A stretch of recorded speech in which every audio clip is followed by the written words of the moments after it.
a des Fribourgeois, d'après ce que j'ai compris, il y a des Vaudois, il y a évidemment des Genevois aussi, quand même. Alors, je pondère un peu parce que je suis jurassien d'origine, comme ça on fait un peu une vision beaucoup plus large. Voilà. Ce qu'on va aborder aujourd'hui, c'est un peu l'expérience de SIG, que certains d'entre vous certainement ont déjà entendu parler. On va reprendre, et je crois que c'est surtout la partie interactive qui sera intéressante. Quand je vois les éléments et les introductions qui ont été faites juste auparavant, notamment par rapport à l'agilité et le chaos, je pense qu'il ne faut pas avoir peur du chaos, il ne faut pas être trop, disons, en désaccord avec le chaos, parce qu'on passe de toute façon par une période, je pense, un peu chaotique, et cette période chaotique, je pense qu'on arrive à la gérer, et l'expérience que nous avons nous montre aussi qu'après cette période de chaos, c'est justement une manière et une opportunité pour pouvoir construire ensemble, et c'est là qu'on revient sur la partie collectivité, sur la partie collaboration, pour qu'on construise ensemble en fait la nouvelle manière d'interagir et de travailler pour être, et c'est assez intéressant ce qui ressort, efficace et efficient. Parce que je pense que c'est un des éléments qui est le plus important pour nous, c'est l'efficacité et l'efficience, bien sûr. Mais c'est avant tout, et on l'a vu aussi dans les mots qui remontent, le plaisir au travail. On oublie un petit peu derrière tout ce qu'on a entendu ce matin aussi, les processus.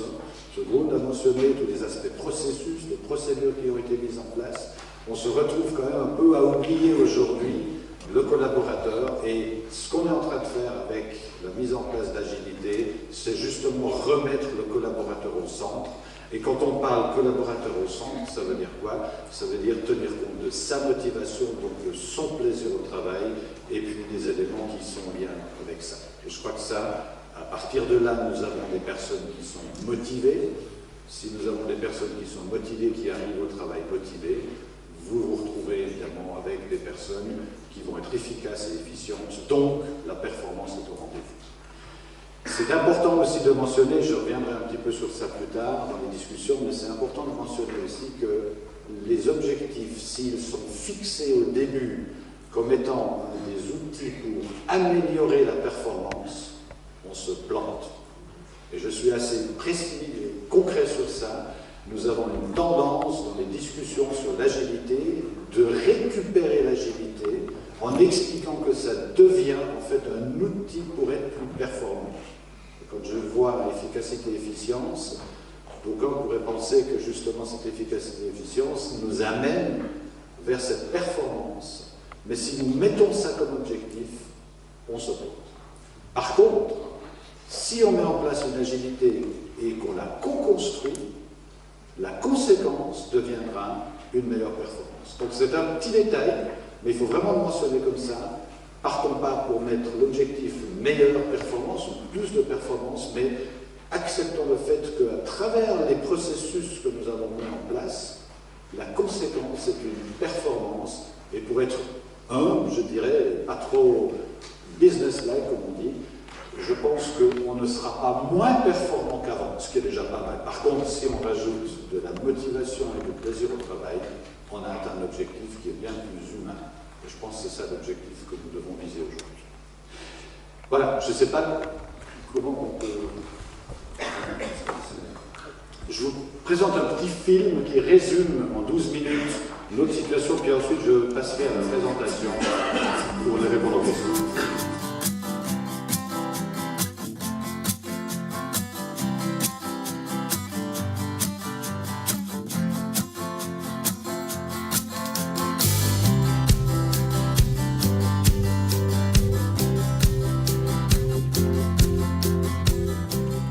Aujourd'hui, avec un smartphone et puis avec un PC ultra léger, on peut travailler n'importe où, n'importe quand et n'importe comment.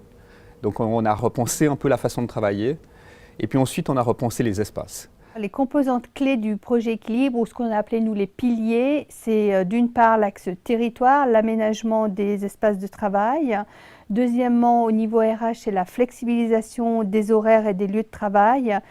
On a également un axe IT sur tout ce qui est mobilité, téléphone mobile, PC portable, toutes les applications aussi qui permettent la mobilité et in fine l'évolution des modes managériaux. Ce projet s'inscrit totalement dans notre stratégie. Nous sommes condamnés, mais positivement, à une stratégie d'innovation. Nous avons des salaires suisses, nous avons une concurrence aujourd'hui qui vient de partout, y compris des pays limitrophes, donc nous devons être innovants. C'est un projet tout à fait novateur qui vise effectivement à faire évoluer la culture d'entreprise. Donc c'est un projet sur du long terme et c'est un projet qui projette réellement SIG vers l'avenir en fait.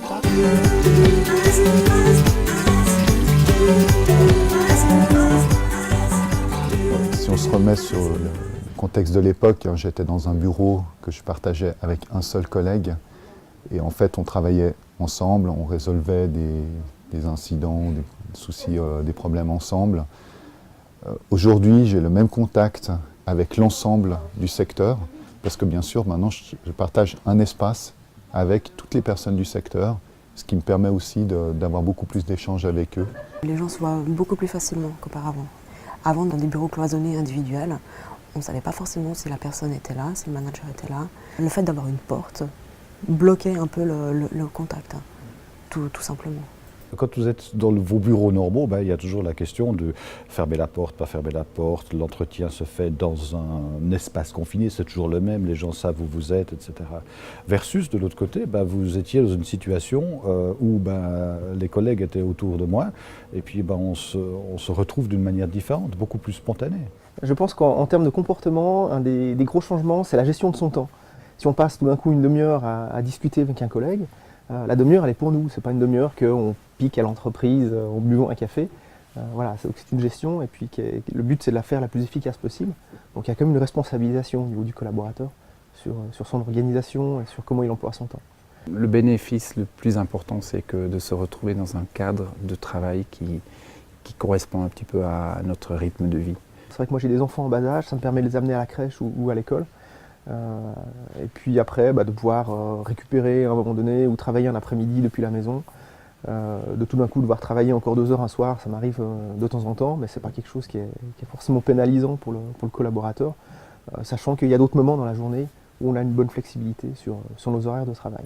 Je dois aussi considérer qu'une personne travaille mieux le matin, l'autre mieux l'après-midi, qu'un jour il y a trop de séances et puis qu'après elle veut se retirer et puis à travailler à la maison. Tout ça, je pense que ça donne plus de flexibilité d'avoir de telles possibilités que de faire du badgeage, savoir qu'il faut être au bureau 8 heures par jour à des heures précises.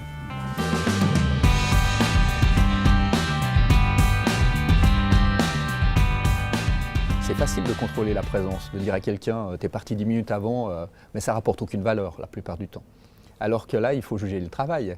Et puis ensuite, il faut leur apprendre à manager à la confiance. Je crois que quand on voit les évolutions aujourd'hui culturelles, le culte du petit chef, ça ne marche plus, ça ne motive pas. Les jeunes ne viennent pas travailler quand ils ont un petit dictateur dans leur bureau. Donc il faut plutôt des gens qui vont animer, qui vont donner du sens au travail des gens. Puis finalement, un régime de confiance qui crée de la motivation. Et puis alors un système où on interdit l'impunité, puis quand quelqu'un exagère ou triche, lui il est sanctionné, mais on ne sanctionne pas toute l'organisation. Donc c'est un vrai changement culturel. J'ai mis en place certaines règles, c'est-à-dire ouverture des agendas, l'exigence que chacun rappelle s'il y a un client qui appelle, si c'est le chef qui appelle, on rappelle le jour même. Et puis s'ils disent je m'absente cet après-midi, qu'ils l'annoncent à leur responsable pour dire je fais du télétravail, je travaille 4 heures, le reste je m'absente et puis je reprendrai un autre jour. Finalement, mon manager, qui était dans un bureau totalement séparé, c'était le chef, c'était le manager, c'était la personne qui était vraiment à part. Et le fait qu'il partage les espaces aujourd'hui, c'est un collègue, c'est devenu un collègue. La séance hebdomadaire avec le manager, elle se faisait de manière moins fréquente avant. C'est vrai qu'on a senti le besoin de mettre ça en place lors du passage dans le projet Équilibre, et dans ce mode beaucoup plus nomade. Ça permet quand même de fixer une rencontre et puis de garder un lien fort avec son manager. Mais je dirais que c'est bien, mais ce n'est pas forcément indispensable parce qu'on se voit aussi beaucoup plus. Ça, c'est un des autres avantages, je pense, du projet. C'est que quand on est disponible dans l'espace de travail, ça veut dire qu'on est prêt pour avoir des interactions.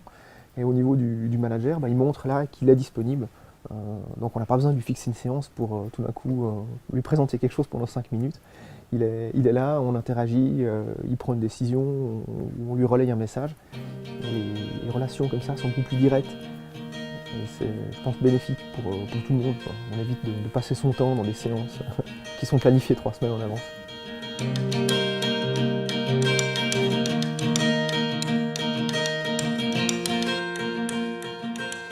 Alors il faut bien sûr un soutien de la direction, de la présidence de l'entreprise, c'est évident.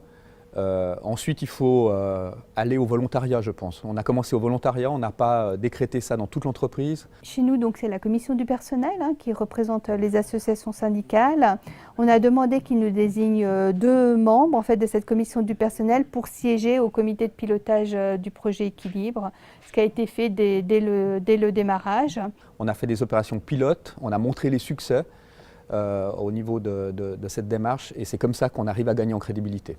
On peut être très motivé, et moi je le suis vraiment, mais j'ai toujours laissé beaucoup la parole aux opposants. La conduite du changement, c'est un élément essentiel dans le projet Équilibre. Donc on a beaucoup communiqué, on a fait des petits déjeuners, on a rencontré les équipes qui partaient en pilote, on a fait des ateliers avec les managers pour qu'ils puissent s'exprimer sur les difficultés rencontrées, qu'ils puissent s'entraider. On a tendance, quand on manage ce genre de changement, d'être un petit peu choqué par le fait que les collaborateurs ne comprennent pas ce qui se passe et puis qu'ils refusent d'aller de l'avant. Alors que si on est honnête avec nous-mêmes, on a quand même pris nous-mêmes aussi 2-3 ans pour bien comprendre ce que c'est, pour être à l'aise avec ce changement. Alors on ne peut pas demander à un collaborateur de changer en 2 semaines. Faire confiance aux collaborateurs, c'est peut-être le point sur lequel il faut le plus travailler. Parce qu'on ne timbre plus en fait. Donc c'est vraiment, c'est vraiment basé sur une culture d'objectif. On ne va pas se fixer sur le temps de présence du collaborateur. Quand vous abolissez par exemple l'horaire et que vous dites c'est un horaire à la confiance, si l'encadrement n'a pas confiance, ça pourrit la vie aux gens. C'est clair, vous ne pouvez pas dire aux gens soyez libres et puis quand la personne part, vous regardez la montre et puis vous lui faites un petit hochement de tête, ça ne va pas. Donc il y a des échecs, il y a des corrections à apporter.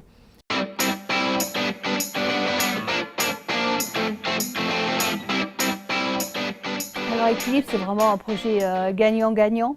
On vient gagner de la satisfaction et de l'implication au niveau collaborateur en leur offrant des conditions de travail qui leur permettent de mieux concilier vie privée, vie professionnelle, qui les valorisent. Au niveau de l'entreprise, c'est un levier de performance. C'est également un levier d'attractivité, demain être une entreprise attractive. Et au niveau environnemental, ça permet effectivement d'améliorer l'empreinte écologique de l'entreprise. Je pense qu'un des gains qu'on a avec la démarche, c'est quand même la rapidité à laquelle l'information va circuler.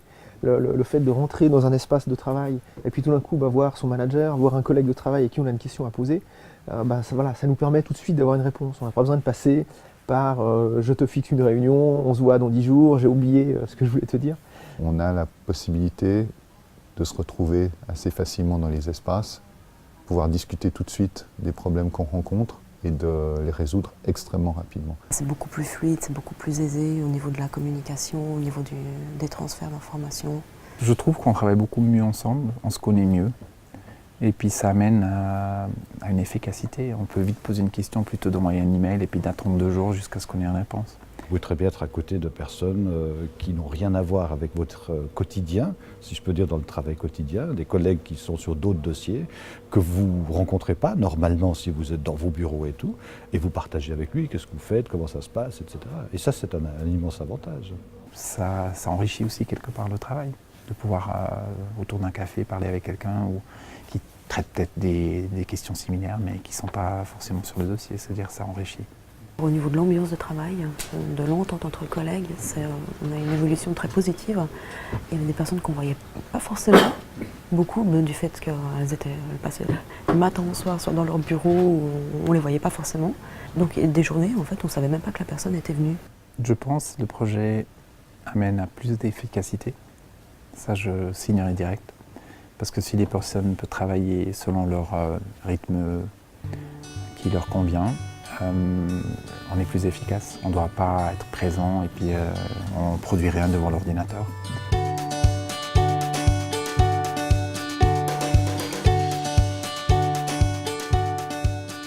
que j'étais réticent à l'époque, quand le projet Équilibre a démarré.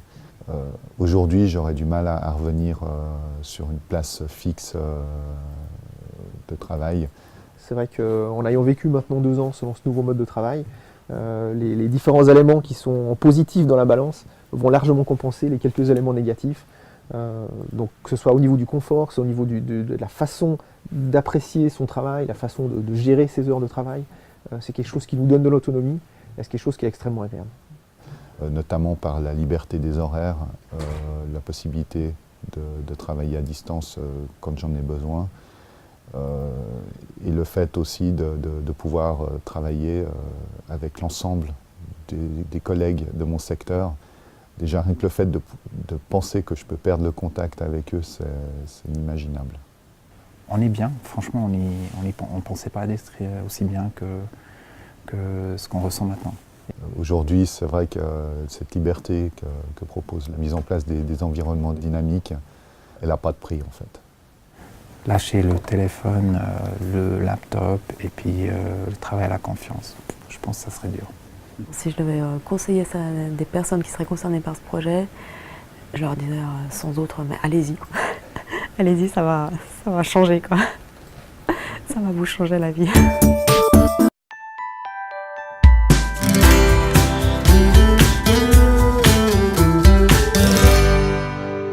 Peut-être juste pour information, il y a pas mal de questions qui sont venues, il y aura des réponses dans la présentation qui suit, et après on reprendra celles qui n'ont pas de réponse. Ce film a été tourné par EDF, hein. C'est pas SIG qui a tourné le film, c'est EDF. EDF est venu, donc EDF France, est venu pour nous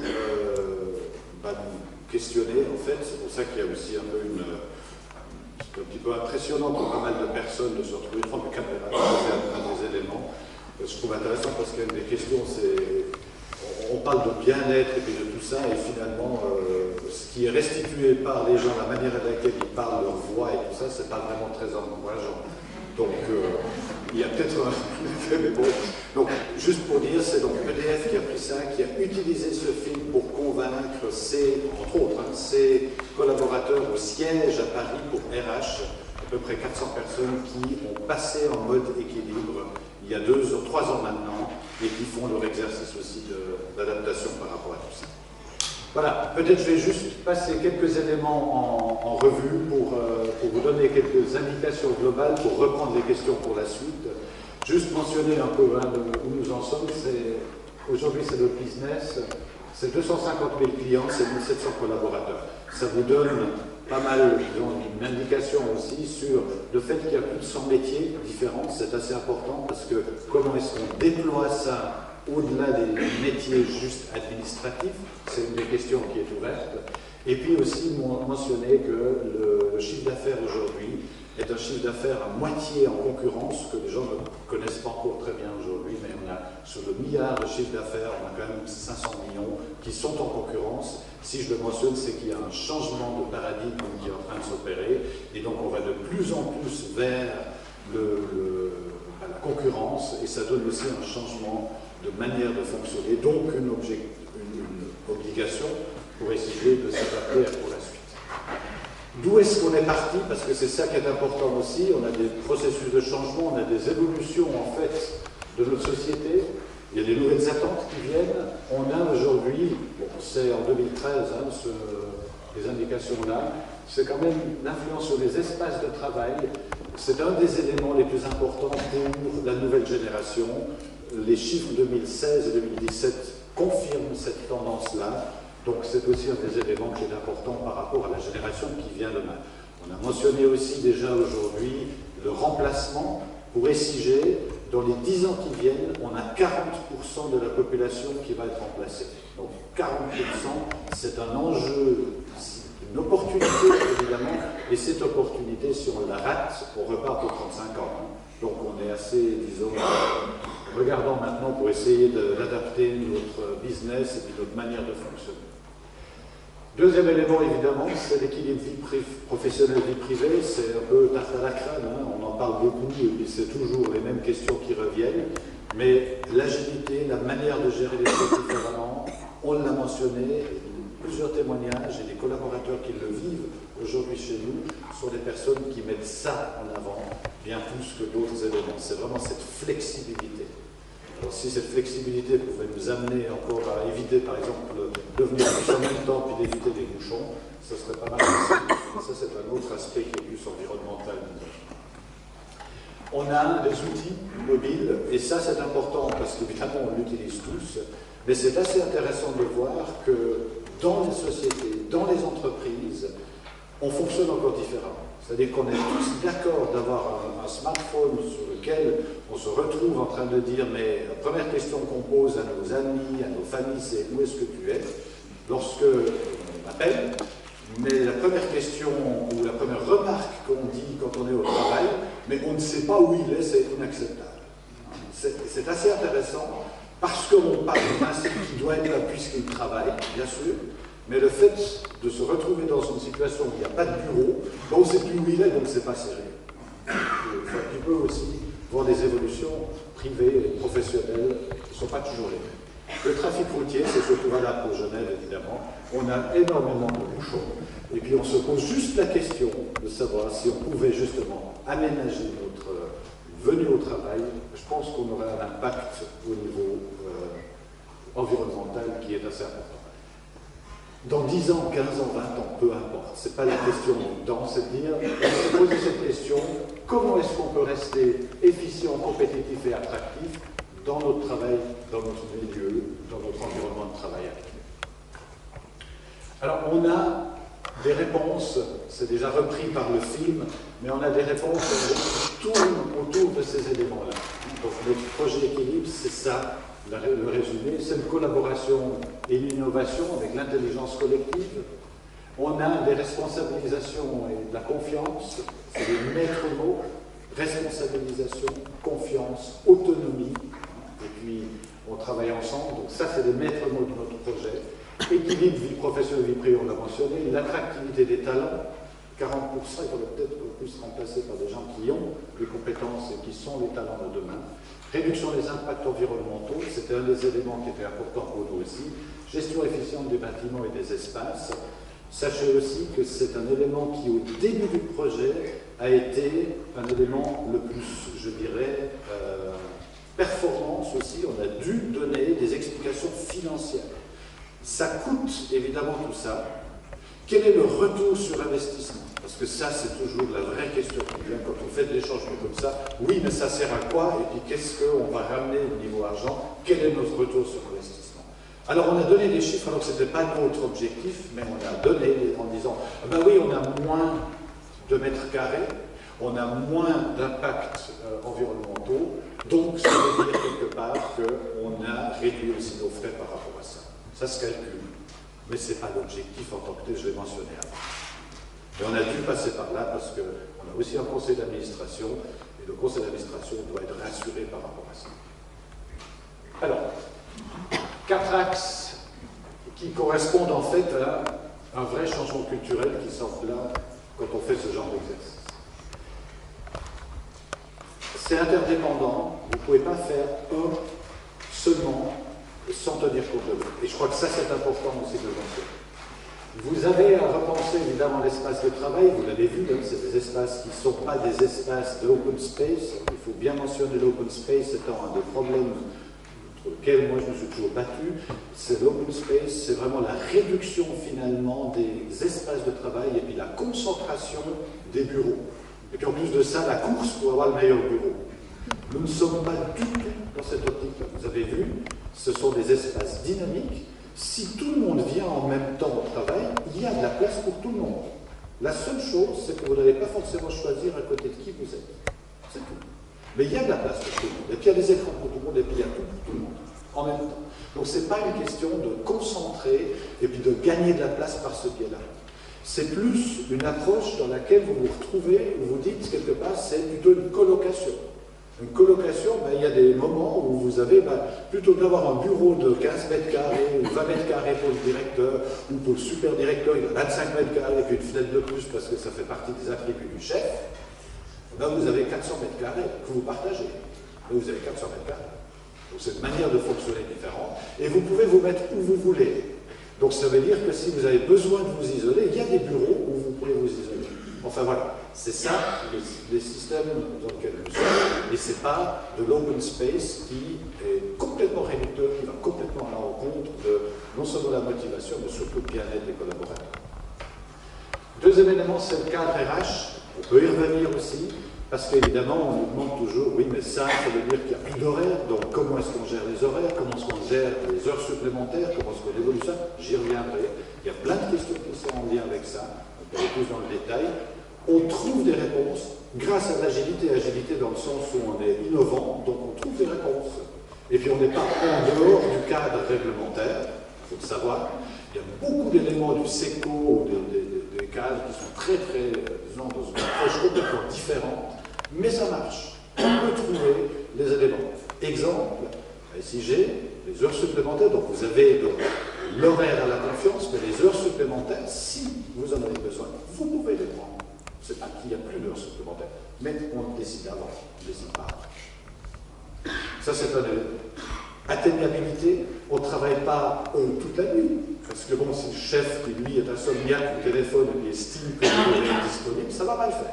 Donc non, c'est entre 8h et 18h que vous êtes atteignable. C'est des règles qui ont été posées, c'est des règles qui marchent et qui font qu'on a fait évoluer ce cadre RH aussi dans cette optique. Vous êtes aussi dans aligner les moyens technologiques. C'est évident que si vous n'avez pas les moyens technologiques qui sont alignés, on va vous expliquer que tout ça c'est bien beau, mais de toute façon ça ne marche pas. Parce que je suis essayé de me connecter depuis la maison, puis évidemment ça ne marche pas, j'ai perdu mon temps, donc ça ne marche pas.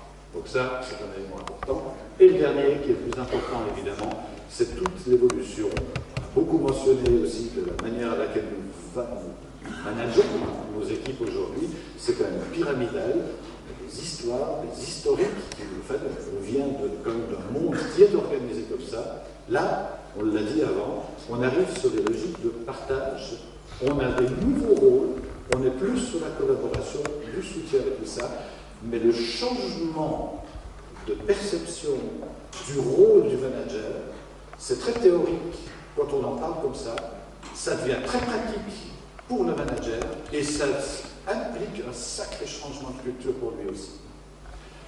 Le changement de contrôle vers la collaboration, j'ai pour habitude de dire, imaginez que vous retournez cette pyramide et que le chef tienne en équilibre, on va reprendre le même mot, en équilibre toute la structure pour que les gens puissent travailler et pas pour que tout le monde puisse travailler pour le chef. Ça, ce changement de paradigme ici, il est extrêmement difficile à gérer et c'est le problème que nous avons aujourd'hui dans tout le changement qu'on amène parce que vous avez évidemment mis entre guillemets à nu les collaborateurs, les managers qui dysfonctionnent. Ils dysfonctionnaient déjà avant, mais ils avaient déjà mis en place des systèmes de contrôle que tout le monde évidemment biaise, trouver le moyen d'éviter. Vous vous retrouvez avec des gens qui doivent se réorganiser et fonctionner ensemble. En résumé, l'aménagement dynamique, c'est un élément justement qu'on l'a mentionné. Vous avez, encore une fois pas les open space, mais vous arrivez sur l'aménagement dynamique, c'est ce que j'ai mentionné avant, avec un élément qui est important, c'est que vous avez le clean desk. Donc vous n'avez plus de bureau attitré. Et c'est pour ça que lorsque vous êtes pendant une demi-journée ou comme ça, vous prenez un bureau, ben vous vous retrouvez à la fin pour le libérer évidemment à la fin de la journée. Alors si vous voulez prendre la photo de votre famille ou de votre je ne sais pas, chien, chat, peu importe, ben vous le prenez avec vous et puis vous le prenez après. Vous avez un petit casier pour le mettre dedans. C'est un peu embêtant pour certaines personnes, ça a l'air de rien, c'est extrêmement déstabilisant pour les personnes qui ont besoin des cadres très précis. C'est un exemple. Vous avez un aménagement, c'est à peu près 400 mètres carrés. Vous avez à peu près 25 personnes, 30 personnes, ou en plus, ça dépend. Vous vous retrouvez à peu près dans ces éléments-là. Avec des aspects partagés, d'autres c'est plutôt le salon, d'autres c'est plutôt réunion, et des bureaux isolés, si vous voulez vous en vouloir. C'est un exemple. Au niveau de la RH, on a beaucoup plus de bureaux isolés parce qu'on a plus d'entretien, ce qui est normal, d'autres entretiens confidentiels, donc on a tout ça qui est différent. Horaire à la confiance, je l'ai mentionné, c'est assez important parce qu'en gros ça donne l'idée que j'organise librement mes horaires, je choisis mon lieu de travail, c'est vrai, vous pouvez le faire.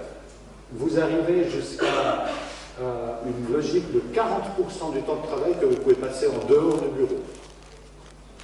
Alors 40, 50, peu importe, on a fixé une limite parce que tout simplement, on a commencé par ce cadre-là. Maintenant, on peut les faire évoluer. Pour l'instant, les gens n'utilisent très rarement les 40% de temps à disposition, dans 2 jours par semaine. C'est plutôt la flexibilité de laquelle ils peuvent venir qui est la plus importante. Peut-être aussi mentionner que l'application matérielle, bon, c'est un smartphone et un ultra portable, ça a l'air de rien, tout le monde l'a aujourd'hui. C'est ce qu'il y a derrière, c'est les infrastructures qui sont derrière, c'est l'accès par défaut qui n'existe pas toujours, qui n'existait pas au début. C'est-à-dire qu'aujourd'hui, peu importe où je me trouve, si je suis ici, je suis connecté à travers mon téléphone ou n'importe quel réseau ici, je suis automatiquement sur les serveurs, mais sur tous les serveurs de SIG. Ce qui est quand même important du point de vue des grandes discussions qu'il y a toujours, oui, mais la sécurité. Puis en plus de ça, rendez-vous compte, il y a des gens qui sont de l'autre côté de la frontière en France. C'est quand même incroyable. Et là, c'est pas du tout acceptable. Donc on se retrouve avec tout ça. Sachez juste que du point de vue de la sécurité, du point de vue de nos informaticiens, il y a des solutions qui sont en tout cas tout aussi valables que les banques par rapport à la sécurité de nos informations, et puis de celui qui avant oublié ses papiers sur la photocopieuse ou bien sa clé USB, je ne sais pas où est accessible à tout le monde. Donc c'est un peu un faux débat. Par contre, du point de vue technologique, il faut évidemment le gérer. Conduite du changement, important peut-être de mentionner qu'on a fait énormément de discussions, d'informations, et c'est des questions qui viennent aussi de la formation. Donc on a, oui, formé des cadres, pas dans une logique où vous avez des outils à disposition pour pouvoir gérer ça, mais c'est plus faire réfléchir le cadre sur qu'est-ce que ça signifie quand vous devez manager dans un monde où vous devez faire confiance, a priori, quand vous devez donner l'autonomie dans un cadre donné, c'est pas n'importe quoi qui est fait, c'est de l'autonomie. Quand vous responsabilisez vos collaborateurs, bah oui, ça veut dire aussi que vous perdez une partie de la responsabilité peut-être chez vous.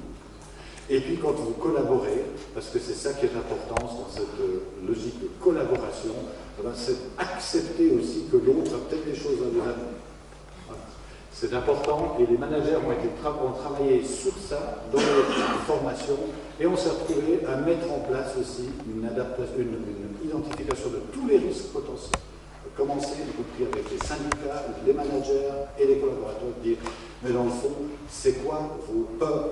Comme on a vu un petit peu avant sur l'agilité, toutes ces questions qui remontent, oui, la perte de référence, la perte de repères, il y a tous ces éléments qui ont été mis et heureusement, c'est important de mentionner, à la fin, on se rend compte que ce n'est pas si important que ça, que les risques qui avaient été anticipés ne sont pas ceux qui finalement ressortent. C'est beaucoup plus des petits éléments d'adaptation, de mise en place des bureaux, ou du bruit, ou des choses comme ça, qui posent plus de problèmes qu'on peut par ailleurs gérer. On a commencé en 2010. Aujourd'hui, en mars 2018, je mentionne, c'est la fin du projet. On est aux alentours de 50% des collaborateurs, 650, 650, 700 collaborateurs sur les 1100 que nous avons de sièges, donc l'Union. Et puis on a des réponses qui sont assez positives par rapport à tout ça. Toute la question aujourd'hui, c'est évidemment de dire, mais dans le fond, comment est-ce qu'on peut continuer pour les métiers qui sont les métiers, en guillemets, dans les fouilles, dans nos usines, et tous ces éléments-là. Et le travail que nous sommes en train de faire aujourd'hui, c'est d'évaluer justement avec les équipes, plutôt que d'arriver sur une approche top-down, telle qu'on a mentionné ici, hein, c'est plutôt du top-down, on est maintenant dans une logique de bottom-up, où on dit comment vous, en tant qu'équipe, vous voulez vivre différemment l'autonomie, la responsabilité, la confiance et la collaboration. Et ces 4 mots sont les 4 mots sur lesquels nous travaillons avec les équipes pour que eux, les collaborateurs, les collaboratrices, viennent avec des solutions pour l'équipe. Et ça marche parce que ça vient du fond. Avant, c'était moi, je n'ai pas la volonté ou le besoin de passer en équilibre parce que c'est réservé pour tous ceux qui sont dans l'administration, dans les supports ou les managers, qui de toute façon ne font rien et qui ne servent à rien. Aujourd'hui, c'est assez intéressant, quelques années plus tard, on se retrouve dans une situation où comment est-ce que nous aussi on peut bénéficier? C'est déjà la première chose. Et là, la réponse qu'on donne, c'est-à-dire, mettez-vous en route et puis venez-vous avec les propositions et on adaptera le système à ce que vous avez compris comme étant la chose importante. C'est là qu'on marque des points aussi par rapport à l'accompagnement de changement et qui fonctionne. Peut-être mentionner quand même les éléments de référence. Ce n'est pas que ces clés-là, mais c'est celles qui sont, à mon avis, les plus importantes. C'est s'inspirer des différentes mises en œuvre et définir son modèle à soi. Il n'y a pas une recette miracle. Vous allez trouver votre solution. Et c'est important de trouver votre solution parce que sinon, on va toujours vous dire c'est pas applicable. Chez moi, jamais. Non, bien sûr, c'est bien. Raison pour laquelle sortez-vous les éléments que vous avez chez vous. Approche expérimentale, on a pris beaucoup de temps. C'est des processus de changement qui ne sont pas compatibles avec des projets normaux de changement parce qu'il faut jouer le temps dans le bon sens du terme. Une communication importante, c'est des heures et des heures et des heures de discussion. Et encore une fois, là, vous rajoutez à peu près 2 fois le temps de discussion normale parce que, on le mentionne aussi, c'est facile une fois qu'on est convaincu de dire mais c'est tellement évident que c'est bien. Il faut juste savoir que nous-mêmes, on a quand même pris pas mal de temps aussi pour gérer tout ce changement dans notre tête. Donc vous ne pouvez pas juste débarquer et dire mais écoute, je sais, donc ça va bien, il faut le regarder. Il y a des collaborateurs qui étaient interviewés qui disent allez-y, vous allez trouver quelque chose de positif, tout est bon, allez-y. Oui, il faut un peu convaincre, ça prend beaucoup de temps. Un pilotage constant, c'est pas le chaos. Vous passez par une période de chaos et ressenti comme étant chaos, mais il faut avoir un projet qui suit, qui donne comme une ligne et puis qui cadre. Une participation de l'ensemble des parties prenantes, y compris les syndicats. Je crois que ça, c'est un élément qu'on oublie. Ils sont dedans, ils ont participé, ils ont évolué aussi avec nous, ils ont vécu aussi avec nous, puisqu'il y a des collaborateurs qui ont passé dedans. Et c'était très très important de faire remonter aussi ce qu'eux entendaient. Implication forte du management, c'est assez évident. Et puis l'ancrage du projet dans la stratégie d'entreprise, c'est fondamental, sinon vous y arrivez pas. Voilà. Je peux m'arrêter là peut-être, je ne sais pas si on peut faire des questions, et puis avec Antonio, on va peut-être nos questions, des nouvelles questions qui viendraient. Voilà, donc je crois qu'un certain nombre de questions sont arrivées. Alors, on peut les afficher. Quand je le fais, je bouge le panneau, je ne sais pas. Ça, il faut les lire effectivement. Voilà, alors les questions vont être affichées dans un instant. Par rapport à tout ce qui a déjà été expliqué, il y a notamment plusieurs questions sur les formes de gouvernance. Comment est-ce que ce changement au niveau des bureaux a-t-il impacté les manières de collaborer et jusqu'à quel niveau? Ok. Alors par rapport à la manière de collaborer, je pense qu'il y a 2 choses. Le premier élément, c'est vraiment de nous assurer que le manager laisse tomber un peu son système de contrôle direct tel qu'il était auparavant. Donc il doit évidemment intégrer la confiance. La confiance, ça va dans les 2 sens. C'est la confiance du collaborateur par rapport à sa hiérarchie et évidemment dans le sens inverse aussi. Et c'est surtout et avant tout la confiance en soi-même. Et je pense que si on n'arrive pas à être confiant par rapport à soi-même, on n'arrive pas à donner cette confiance à nous. Ça, c'est par rapport à l'aspect organisation, je dirais. Donc, on a, en effet, on se retrouve aujourd'hui dans des organisations, par exemple, de collaboration, des réunions qui sont beaucoup plus spontanées, qui s'organisent d'une manière différente. Et aussi, un élément qui est important par rapport à l'organisation des relations entre les personnes, c'est des outils qui sont développés, interactifs. C'est des outils sur les partages d'informations. Et puis dans le mode décisionnel, on est beaucoup plus dans le participatif que le mode décisionnel, direct dans ce sens-là. Maintenant, au niveau de la gouvernance tout en haut, on a aussi demandé au niveau de la direction générale d'intégrer en fait le même fonctionnement. Sachant que chaque directeur, directrice dans son entité est en mode équilibre, donc il a plus son bureau, etc. On a monté ça aussi au directeur général, qui lui est celui que vous avez entendu, qui est celui qui a porté tout le projet, mais qui lui-même a convaincu maintenant le président du conseil d'administration qu'ils allaient partager un bureau les 2, et puis qu'ils allaient perdre chacun son bureau de référence. Donc c'est aussi la signification assez symbolique par rapport à ça. Donc ça monte jusque-là, ce qui n'est pas toujours évident dans certaines entreprises, parce que le statut étant tellement important que si vous n'avez plus de bureau, vous n'avez plus personne.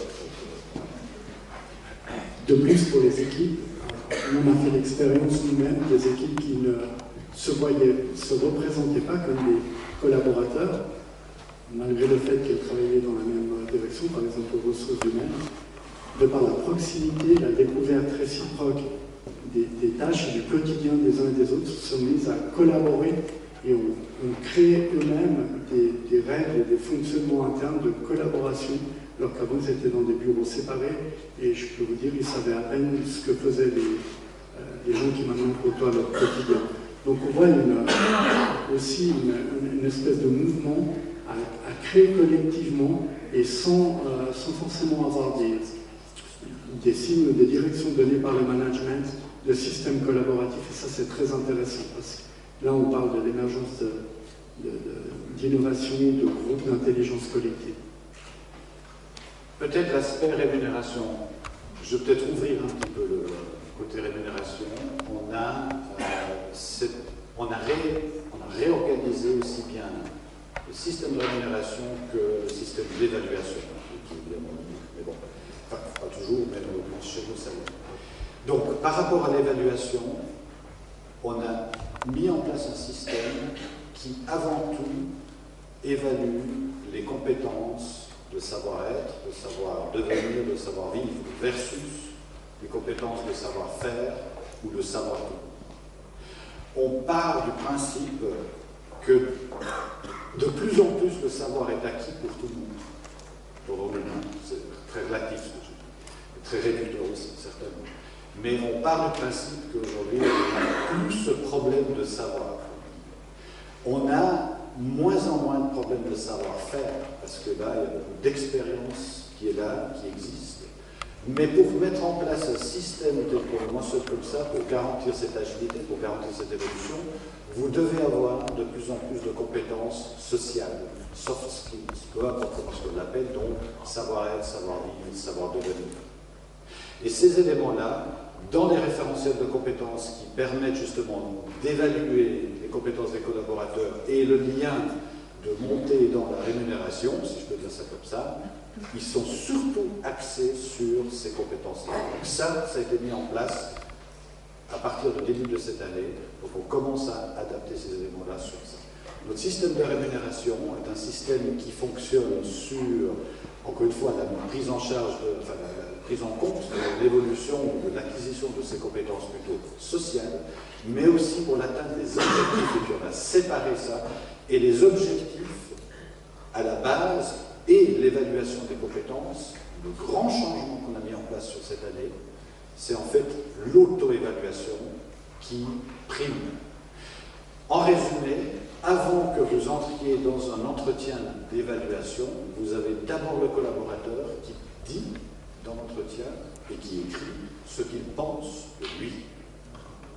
On est quand même dans des systèmes qui étaient complètement contraires. On a toujours dit voilà ce qui ne va pas chez toi et d'ailleurs je t'enlèverai le point. Là, on part du principe que explique-nous ce qui a très bien marché, ce que tu penses a bien marché, et puis ce qui a marché un peu moins bien selon toi. Explique-moi ça, et ensuite, on commence la discussion. Et puis on fait l'évaluation qui va être. Voilà. On a aussi beaucoup de questions qui tournent autour de, mais finalement, quels ont été les risques, quelles sont les personnes récalcitrantes et comment les gérer au niveau des collaborateurs, au niveau des chefs, comment faites-vous avec les chefs trop contrôlants, comment les personnes se sont adaptées, en gros, quelle est la petite histoire de ce qui a tourné moins bien? Il y a plein de choses. C'est pour ça que... Alors, peut-être le premier point. Le collaborateur, certains collaborateurs souffrent avec ce genre de système. Vous direz le souffre dans le système actuel, peut-être pas les mêmes, d'accord. Il y a, oui, des personnes qui n'ont pas la volonté, la capacité, peu importe ce que vous mettez derrière, mais qui ne fonctionnent pas dans ce système. Vous ne pouvez pas les forcer. Donc, on s'adapte. On a une première adaptation possible qui est l'horaire. L'horaire à la confiance est à la carte. Les collaborateurs, certains, ont gardé l'horaire badgé parce qu'ils ne veulent pas. Donc il y a possibilité de garder le badgé. Alors l'explication souvent c'est oui, parce que de toute façon mon chef ne me fait pas confiance, donc moi au moins je vais garder ça comme ça, je contrôle le truc. D'autres diront ben oui, mais parce que moi j'ai besoin de ça dans ma structure, c'est ça. Ça c'est le premier point. Il y a d'autres collaborateurs, collaboratrices qui ont des problèmes tout simplement de partager, qui n'ont plus leurs photos de leur famille et puis de leur microcosme. C'est aussi quelque chose qu'on a adapté au début, on a été ouvert pour des cas particuliers. Donc oui, vous pouvez adapter malgré ça, et ça fait aussi partie de l'agilité. Ne dites pas que c'est faux ou quoi que ce soit, vous devez intégrer ces personnes parce que ces peurs sont des peurs naturelles. Ce n'est pas des peurs rationnelles. Vous êtes sur le cerveau reptilien. C'est des vraies peurs. Vous ne pouvez pas juste dire c'est pas bien. Ou essayer de raisonner. Vous ne touchez pas. C'est reptilien. C'est vous toucher des éléments de base de nous-mêmes. Donc voilà. Donc il faut les intégrer.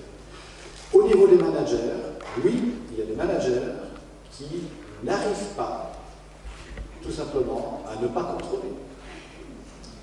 C'est pas qu'il n'y a pas de contrôle dans le nouveau système, c'est que le référentiel est différent et puis que la manière à laquelle les gens fonctionnent et interagissent est différente. Mais vous avez des managers qui, oui, dysfonctionnent dans ce nouveau système, qui n'arrivent pas à trouver leur marque et qui commencent à mettre la pression sur les collaborateurs et qui commencent à dire « Je suis bien d'accord que tu travailles de la maison, mais à la fin de la journée, tu m'envoies un détail exactement de tout ce que tu as fait. » Et voilà, donc on retrouve ça. On intervient même de manière assez évidente, donc des avertissements par rapport à ça pour dire ce n'est plus ce que nous voulons, on ne veut plus de petits chefs. Et ça a été clairement affiché. Et il y a des personnes qui, oui, ont lâché leur poste de manager, et puis d'autres qui sont partis à la retraite, ce qui doit bien arranger aussi. Il y avait une question comment les différents groupes qui ne sont pas dans les mêmes modalités de travail interagissent ensemble. Ce qui rejoint aussi la question de comment les différentes personnes dans un groupe qui ne sont pas dans les mêmes modalités de travail collaborent. Donc c'est intéressant, nous on a des équipes où il y a des gens qui ont choisi de ne pas être en horaire à la confiance. Ils badgent. Personnellement, j'ai un collègue qui me dit moi j'ai besoin de ça, j'ai besoin de badger pour me sentir à l'aise avec mon travail, j'ai besoin de me cristalliser dans un badgeage, très bien, ils badgent. Personnellement, comme manager, vous pouvez vous adapter, ça vous demande beaucoup plus de travail, puisque à chaque fois qu'il est en plus, paradoxalement, c'est quelqu'un qui est très souvent à des conférences à l'extérieur, donc vous devez avoir cette agilité, cette souplesse de respecter son choix, et ça vous génère plus de travail, parce que vous devez valider à chaque fois ces déplacements, comme vous le faisiez avant.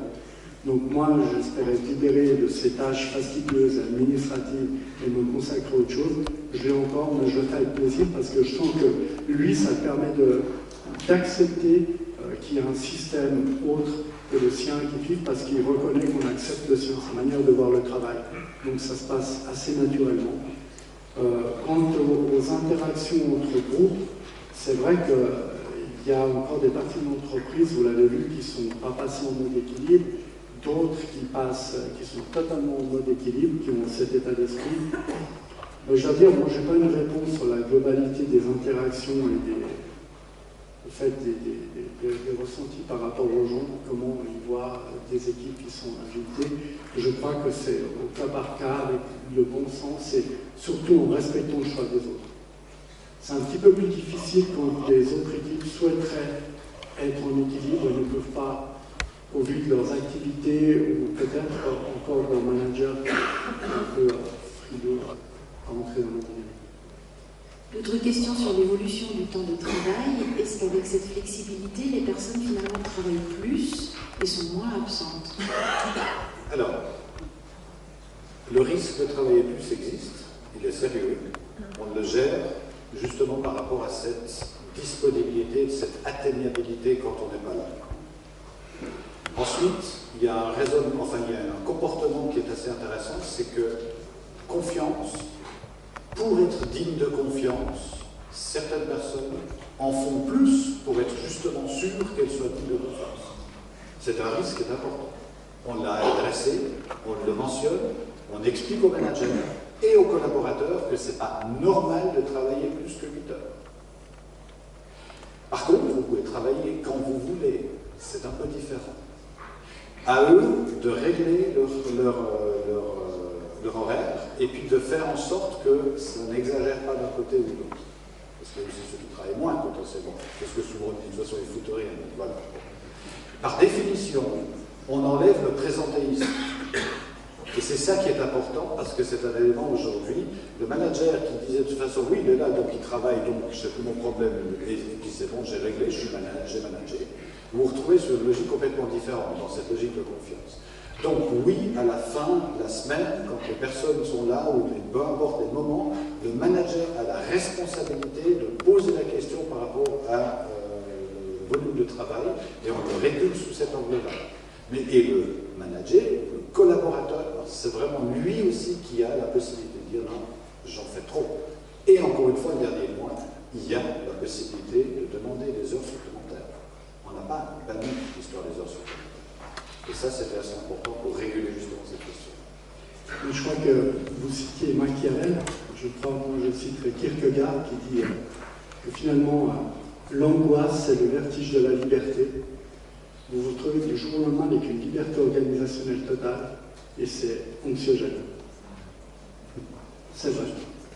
On se retrouve tout d'un coup à dire mais est-ce que je peux rester chez moi et travailler vraiment ou est-ce que je dois aller montrer à mon chef? Ça existe et puis ça se régule en règle générale de par notre expérience, par les interactions avec les collègues.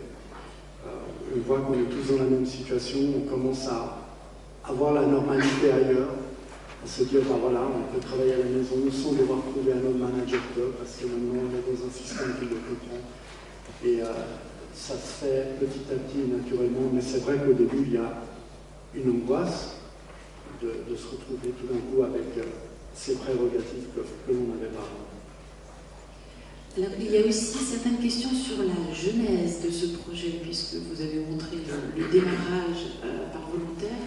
Que s'est-il passé avant et notamment comment avez-vous convaincu les politiques de prendre ce risque? Alors, c'est parti en fait d'une intention, enfin pas d'une intention, d'obligation de réaménager les bureaux. C'est là que c'est parti. Et le directeur que vous avez vu, qui est devenu directeur général, a posé tout simplement la question, mais est-ce qu'on peut continuer à répliquer en fait notre travail dans tant de mètres carrés avec des référentiels de le chef à droite, tant de mètres carrés, l'autre à tant, donc ça fait un endroit de temps, on cloisonne, etc. Et à partir de là, on a dit, mais ok, puisqu'on est en train de réviser tout ça, est-ce qu'on ne pouvait pas réviser la manière de travailler d'une manière globale? Donc c'est de là que c'est parti, et c'est de là que vous pouvez regarder dans la présentation, les différents éléments sur lesquels nous sommes partis, pourquoi on a mangé. Ça, c'est l'origine. Convaincre les politiques. Alors, on a une certaine indépendance par rapport aux politiques, mais nous sommes un établissement public autonome, public étant là, donc il y a une référence à un des ministères, et à l'époque c'était M. Baudet qui était là, donc maintenant ça change un peu, et puis ensuite il y a M. Rogers qui est maintenant en charge de tout ça.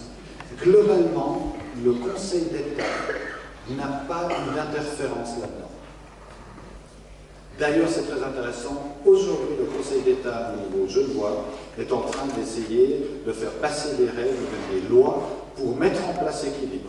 Donc, de ce côté-là, on a gagné. On a des soutiens. À partir du moment, c'est plutôt au niveau du Conseil d'administration qu'on a eu plus de difficultés.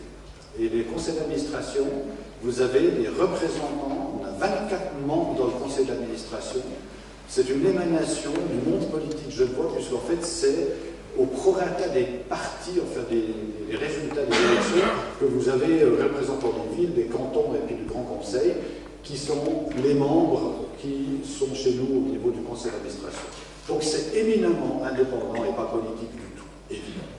Et là, on s'est heurté à des débats dogmatiques. La gauche va dire avant tout que c'est pas du tout bien pour le collaborateur, parce qu'en fait, c'est qu'un moyen pour l'entreprise de mettre la pression sur les collaborateurs et de tirer plus de performance. c'est ce que je mentionnais avant.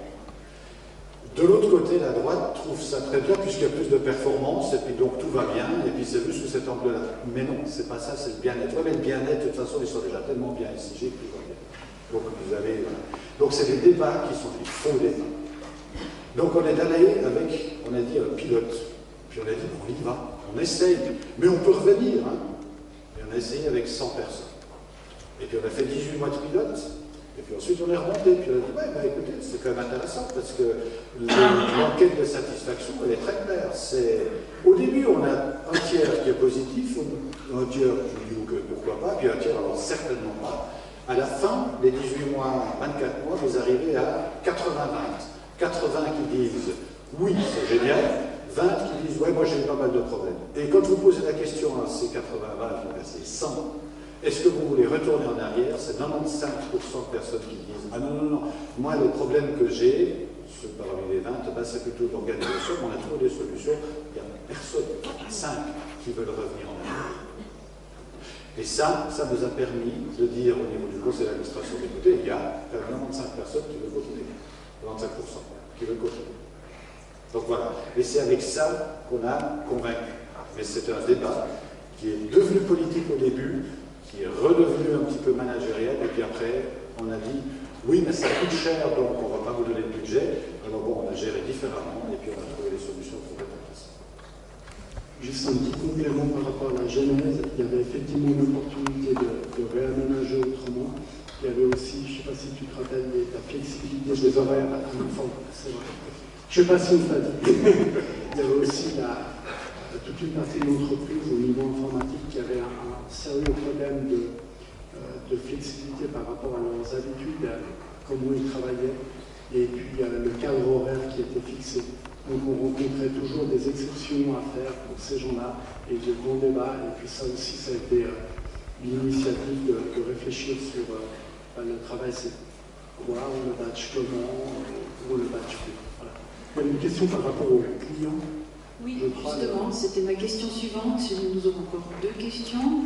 Une question qui serait, au fond, quels impacts pour les clients? Puis je vous dirai la dernière encore. Impact pour le client externe, on s'entend, pas client externe. Il y a, au-delà de la réputation et du fait qu'on a une image qui est innovante, qui est courageuse par rapport à ce qu'on est en train de mettre en place, qui donne des éléments plutôt positifs, l'interaction avec le client a été améliorée parce qu'il y a une plus grande disponibilité de certains contacts avec le client. Mais il n'y a pas significativement un impact pour le client. Il n'y a pas quelqu'un qui a dit « Ah, depuis qu'on a équilibre, alors maintenant c'est vraiment meilleur, ou bien pire, ou quoi que ce soit. » Mais c'est des éléments plutôt internes, des éléments de disponibilité qui sont différents. On a aussi, évidemment, au niveau du téléphone, enfin, du centre du call center, où là, on est en train d'organiser aussi avec des boucles pour faire travailler depuis l'extérieur. Et là, on a aussi des éléments qui ont été très ouverts, beaucoup plus faciles, accès d'information. Donc ça, c'est plutôt la qualité qui a été améliorée, mais le client n'a pas encore fait le lien avec le fait que ça soit avec équilibre. Merci. Et dans ce nouveau modèle, quel est votre prochain enjeu à passer pour aller plus loin encore?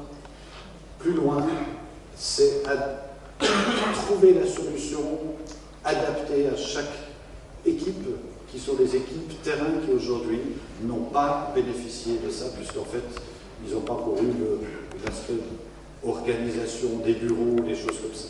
Donc l'idée aujourd'hui, c'est vraiment de transférer tout ça.